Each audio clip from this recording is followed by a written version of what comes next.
Bayangin deh, ekonomi Indonesia itu sekarang lagi kayak akrobat di atas seutas tali yang super tinggi.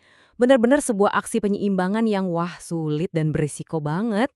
Nah, mari kita coba bedah bareng-bareng. Kenapa sih bisa begini? Dan apa taruhannya buat kita semua?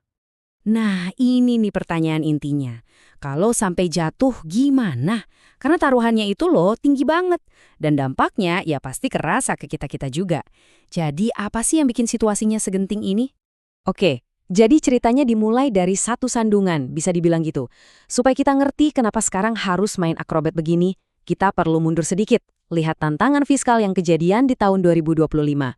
Dan ini di angkanya, 2,9%. Angka ini adalah defisit fiskal kita di tahun 2025. Masalahnya, angka ini jebol dari target yang udah ditetapin pemerintah. Nah, dari sinilah semua tantangan ini bermula. Tunggu-tunggu, defisit fiskal itu apa sih? Gampangnya gini deh, negara kita belanjanya lebih banyak dari duit yang masuk. Ya persis kayak kita di rumah, pengeluaran bulanan lebih gede dari gaji.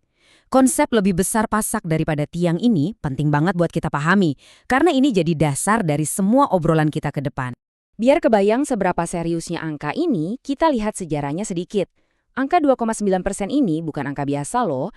Ini yang paling tinggi selama lebih dari 2 dekade. Kalau masa-masa darurat pandemi nggak kita hitung ya. Ini nunjukin kalau situasinya emang lagi serius. Angka tadi itu membawa kita ke tantangan utamanya, garis merah 3%. Angka ini bukan sekedar target, tapi ini adalah batas kritis, batas yang jadi tumpuan keseimbangan ekonomi kita. Nah, disinilah letak dilemanya. Di satu sisi, tujuannya jelas banget, jaga disiplin fiskal. Kenapa? Ya buat jaga kepercayaan investor sama peringkat kredit negara kita. Tapi, di sisi lain, kenyataannya berat banget. Pendapatan nggak sesuai harapan, sementara tekanan belanja besar. Ini benar-benar pertarungan antara apa yang seharusnya dilakukan dengan apa yang terjadi di lapangan. Dan ini bukan cuma teori ya.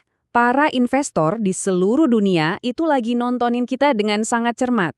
Buat mereka, komitmen pemerintah ke disiplin fiskal itu jadi isu nomor satu. Kemampuan Indonesia untuk tetap disiplin itu yang bakal nentuin kemana uang mereka akan berlabuh. Jadi, intinya begini, kalau kita gagal, ada konsekuensi yang nyata. Peringkat kredit negara misalnya BBB Plus ini, itu tuh kayak rapor keuangan negara. Makin bagus rapornya, makin gampang dan murah kita pinjam uang di pasar global. Kalau rapornya turun, biaya pinjaman jadi lebih mahal, yang ujung-ujungnya ya membebani anggaran negara dan kita semua. Sekarang, yuk kita bedah salah satu rintangan terbesarnya. Tantangan dari sisi pendapatan. Ini ibaratnya lagi coba jalan di atas tali, ada angin kencang dari depan. Susah kan? Lihat deh kontras yang tajam banget ini. Di tahun 2025, pendapatan kita malah turun 3%. Tapi target buat tahun 2026 itu loncat jauh, naik 14%. Wah, ini lompatan yang luar biasa besar dan menunjukkan betapa ambisiusnya target yang harus dikejar. Terus, kenapa target ini berat banget? Ada beberapa faktor utama. Pertama, pertumbuhan ekonomi mungkin nggak sekencang yang diperkirakan. Kedua, harga komoditas andalan kita kayak batu bara lagi turun. Dan ketiga, kalau kita lihat data historis, rata-rata pertumbuhan pendapatan kita itu jauh di bawah target 14% itu. Nah, kalau pendapatan lagi seret, otomatis perhatian kita pindah ke sisi lain dari neraca, pengeluaran. Inilah yang membawa kita ke sebuah ide yang namanya kompromi belanja. Ini dia inti dari strategi penyeimbangannya. Kalau satu sisi tali, yaitu pendapatan, lagi goyang, ya kita harus atur beban di sisi lain, yaitu belanja, supaya nggak jatuh. Kompromi ini bukan berarti membatalkan semua program, tapi lebih ke arah gimana caranya bikin program itu jadi lebih efisien. Biar lebih jelas, kita pakai contoh konkret. Ada rencana program baru yang besar, yaitu program makan gratis. Anggarannya sekitar 335 triliun rupiah. Ini jumlah yang gede banget. Dan di situasi kayak sekarang, semua program besar pasti bakal dievaluasi ulang. Jadi komprominya nanti kayak gimana? Pakai contoh program makan gratis tadi ya. Mungkin alih-alih programnya dikasih ke semua orang tanpa terkecuali, komprominya adalah program ini jadi terarah. Artinya cuma dikasih ke mereka yang paling butuh. Dan ternyata kalau kita lihat data internasional, ini hal yang wajar kok. Rata-rata program semacam ini cuma mencakup sekitar 44% siswa. Oke, setelah kita lihat semua tantangannya, sekarang kita coba sambungin semua benang merahnya.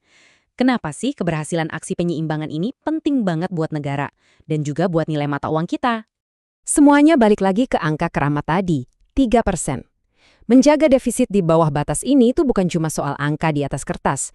Ini adalah sebuah sinyal kuat, kayak mercusuar yang kita kirim ke seluruh dunia. Yang pesannya, hey, Indonesia itu negara yang bertanggung jawab dan disiplin secara fiskal. Sinyal itu kemudian membangun sesuatu yang super berharga di dunia ekonomi. Kepercayaan. Ketika investor asing percaya fundamental ekonomi kita dikelola dengan baik, mereka jadi lebih pede buat menanamkan modalnya di sini. Dan inilah hasil akhirnya. Kepercayaan itu kayak magnet yang menarik modal asing buat masuk. Nah, waktu modal itu masuk, mereka kan harus beli rupiah dulu. Ini meningkatkan permintaan terhadap rupiah. Dan akhirnya nilai tukar mata uang kita jadi lebih kuat.